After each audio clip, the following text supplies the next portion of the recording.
발언 낭독 듣도록 하겠습니다. 아주 중요한 내용이 있습니다. 낭독 듣도록 하겠습니다. 박수 부탁드립니다.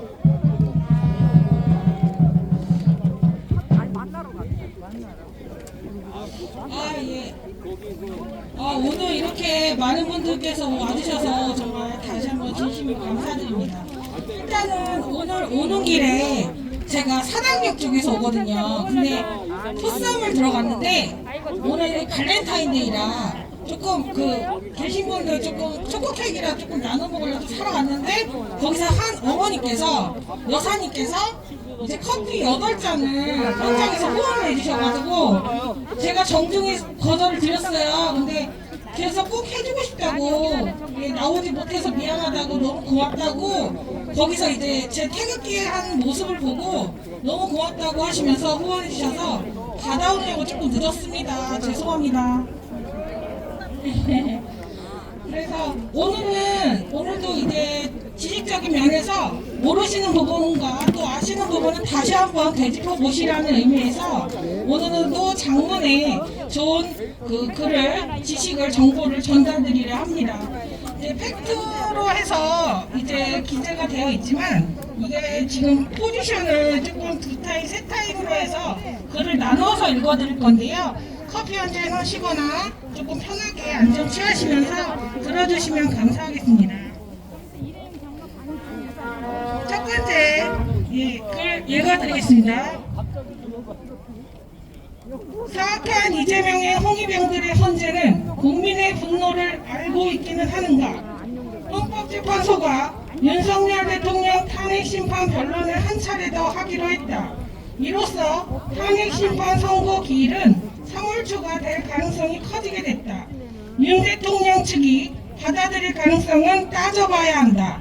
윤 대통령 측은 중대한 결심까지 언급한 상황이다. 변호인단 총사퇴가 언급된다. 다만 3월을 넘길 가능성은 희박한 것으로 법조계는 보고 있다. 문영배 헌법재판소장 권한대행은 13일 헌재 대심판정에서 열린 탄핵심판 8차 변론에서 18일 9차 변론을 열 것이라고 밝혔다. 윤 대통령 측은 이날 헌재의 위법, 불공정한 심리를 문제 삼았다. 윤 대통령 측의 한덕수 국무총리 증인 신청을 기각한 것에 대한 반발이다. 헌재가 투표자 수 검증 신청을 기각한 것을 놓고도 불만을 표시했다. 윤갑근 변호사는 피청구인 윤 대통령 측에서 중요 증인으로 신청했으나 관련성이 떨어진다는 이유로 기각됐다. 어떻게 관련성이 떨어진다는 것인지 알 수 없다면서 부정선거를 둘러싼 각종 의혹을 해소할 수 있는 가장 효과적인 방법인데도 이유 없다는 이유로 기각됐다. 그 이유도 잘 모르겠다고 지적했다.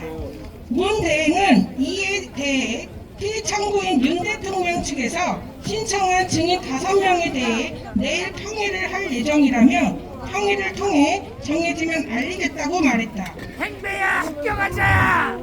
헌재는 오늘 오후 변론을 종일 변론으로 바꾼 이후 하루 4명을 집중 심문하고 있다. 따라서 5명의 증인 신청을 모두 받아들일 경우 단순 계산하면 이틀을 잡아야 한다. 필수 전제는 아니지만 변론 종결을 선언하기 전에 최후 변론, 윤 대통령 최종 의견 진술을 할 수도 있다. 그러나 이 중 일부 증인만 신문하면 하루 만에도 가능하다. 이게 첫 번째 글에 대한 내용들이고요. 두 번째 타임 가겠습니다. 사악한 공산악기 내란 속의 이재명. 더불어민주당은 13일 35조 원 규모의 자체 추경 예산안을 제안했다. 이 중 13조 원이 민생회복 소비 쿠폰인데 전 국민에게 1인당 25만 원을 지역화폐로 나눠주는 것이다. 이재명 대표는 지난달 31일 전 국민 25만 원 때문에 추경 편성을 못하겠다고 하면 이를 포기하겠다고 말했다.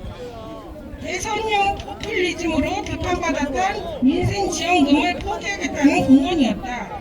이를 두고 이 대표가 분배해서 성장 인용보다 실용으로 전환하는 신호탄이라는 말도 나왔다. 그러나 이 대표의 이런 입장 변화는 불과 보름도 못 가고 유턴했다.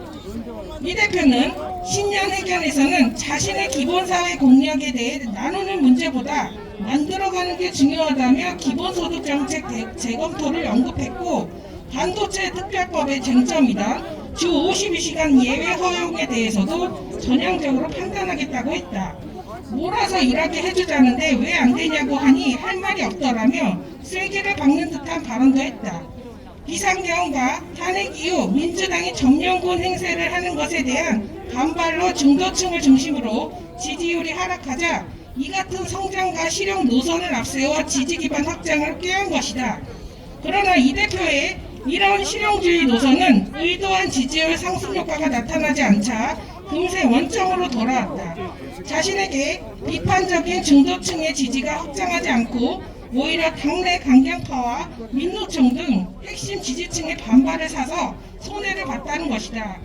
그러자 최근에는 주 4일 근무제, 기본사회를 다시 제한하거나 반도체 특별법에 각종 전제 조건을 다시 다는 방식으로 모두 원위치하고 있다. 최근의 발언들이 생각의 변화나 발전이 아니라 정치적 위기를 극복해보려는 깜짝 이벤트였음을 고백한 셈이다. 정치인의 말은 상황에 따라 바뀔 수도 있지만 이 대표의 경우는 변화의 폭이 너무 크고 빈도가 작다. 애초 이 대표가 민생 지원금 포기를 언급할 때 그 진정성을 의심하는 사람들이 많았지만 그들도 이렇게 금방 180도 바뀔지는 예상 못했을 것이다. 내가 존경하는 박근혜라고 하니 진짜 존경하는 줄 알더라는 이 대표 말은 그냥 나온 게 아니었다. 정말 이 대표는 어떤 사람인지 묻게 된다. 네, 이제 마지막으로 장문의 글을 읽어드리겠습니다. 이 글도 이 공권력이 그 포기한 성장과 책임에 관련된 이재명 민주당 대표에 대한 글입니다. 이재명 민주당 대표가 국회 연설에서 노동시간 단축 주 4.5일제 이후 주 4일 근무제 도입, 국가가 소득과 주택을 책임지는 기본 사회안을 제시했다. 아직은 먼 AI에 의한 생산성 증대를 전제로 포퓰리즘을 팔고 있었다. 내년에 주식 오르니 오늘 때려 먹자는 말과 비슷하게 들렸다. 그 연설을 들으며 얼마 전 다녀온 샌프란시스코가 떠올랐다. 미국 스타트업의 고향 1인당 GDP가 14만 달러, 약 하나로 2억 3천만 원인 부자 도시 샌프란시스코. 그 도시의 대표 향기는 대마초 냄새와 지린내였다.